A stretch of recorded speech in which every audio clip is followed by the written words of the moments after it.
Ce qu'on souhaite apporter ici au sein du CHU, c'est d'avoir ce regard optimiste, ce regard positif qui peut faire changer les choses. Nous sommes devant l'entrée principale du Bocage central. C'est un nouvel hôpital qu'on a construit il y a environ 1 an. Alors nous avons souhaité mettre en place un programme de reconnaissance au travail au sein du CHU de Dijon.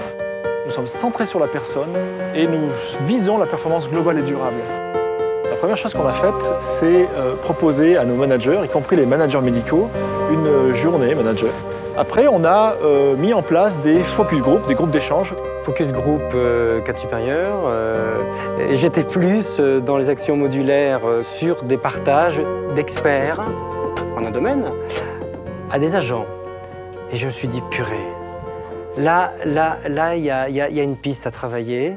Et vraiment, il y a eu un déclenchement là. Sur le pôle gériatrie, une idée a germé de la part des professionnels eux-mêmes, c'est-à-dire des temps, de toucher des tentes pour les personnes âgées. Nous, on avait déjà une envie au départ d'innover un petit peu dans notre service le travail qu'on faisait. Et après, pour l'apporter à nos collègues, essayer de leur faire partager notre envie.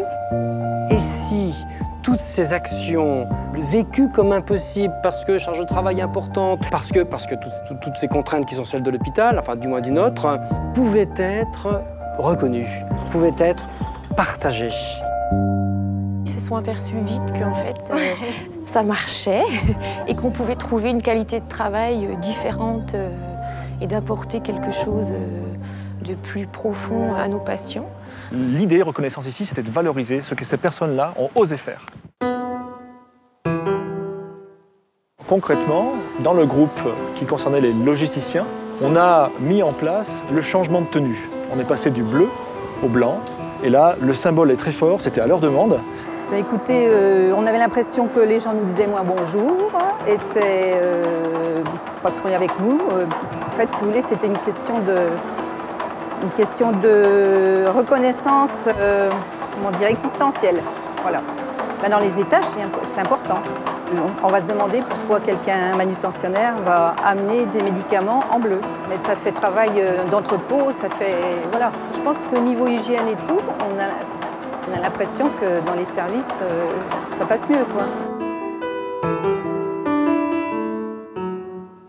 Autre point, ce qu'ont relevé les agents de services hospitaliers qui font le bio-nettoyage dans les services de soins, c'est quelque chose de tout simple. C'est-à-dire que pour faire le bio-nettoyage dans un couloir, on fait un demi-couloir, un côté mouillé, et puis quand c'est sec, on passe à l'autre côté. Il se trouve que certaines personnes passaient du côté mouillé, malgré le panneau sol mouillé.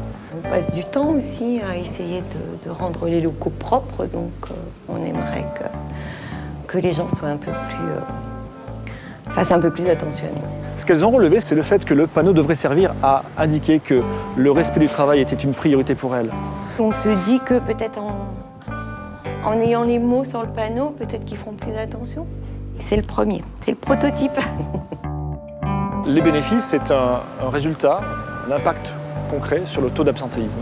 Alors c'est pas immense, mais pour ceux qui connaissent comment fonctionne le taux d'absentéisme, une baisse de 0,5 à 0,7% sur une année, c'est déjà énorme, le délai étant relativement court. En mettant en place cette démarche de reconnaissance au travail, on souhaite parler de qualité de vie au travail et de non seulement lever un motif d'insatisfaction, mais également donner un motif de satisfaction. L'engagement, la mobilisation, la force de proposition a été augmentée également.